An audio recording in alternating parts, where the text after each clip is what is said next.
നമുക്കറിയാം, പലപ്പോഴും പലരും പറയുന്ന കാര്യമാണ്, ജീവിതത്തെക്കുറിച്ച് ഓർക്കുമ്പോൾ മുറിവിൻ്റെ ആഴങ്ങളും വേദനകളുടെ നൊമ്പരങ്ങളുമാണ്.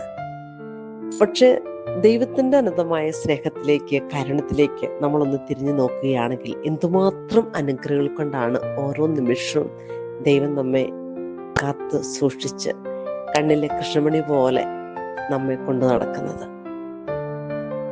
ജീവിതം എന്ന് പറയുന്നത് ഒരു പോരാട്ടമാണ്.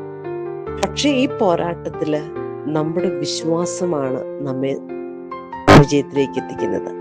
മനുഷ്യൻ പദ്ധതികൾ ആസൂത്രണം ചെയ്യുമ്പോൾ ദൈവം പദ്ധതികൾ നടപ്പാക്കുകയാണ്. അതുകൊണ്ട് വചനം നമ്മളെ പഠിപ്പിക്കുകയാണ്, നിങ്ങൾ ഇന്നലകളിലേക്ക് നോക്കിയല്ല ജീവിക്കേണ്ടത്, ഇന്നിന്റെ സന്തോഷം അനുഭവിക്കുവാൻ. എഫെസ്യർക്ക് എഴുതിയ ലേഖനത്തില് 4-ാം അധ്യായത്തില് 22-ാം തിരുവചനം നമ്മളെ പഠിപ്പിക്കുന്ന ഒരു കാര്യമാണ്.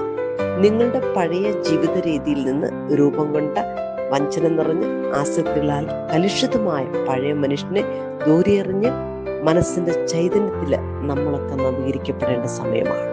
നമുക്ക് വിശ്വസിക്കാം, നമ്മെ കാത്തു സൂക്ഷിക്കുന്ന ഒരു ദൈവിക ചൈതന്യം നമ്മളിൽ നിറഞ്ഞു കഴിഞ്ഞാൽ ഉണർവിന്റെ മക്കളായി നമ്മൾ ഓരോരുത്തരും കടന്നു വരികയാണ്.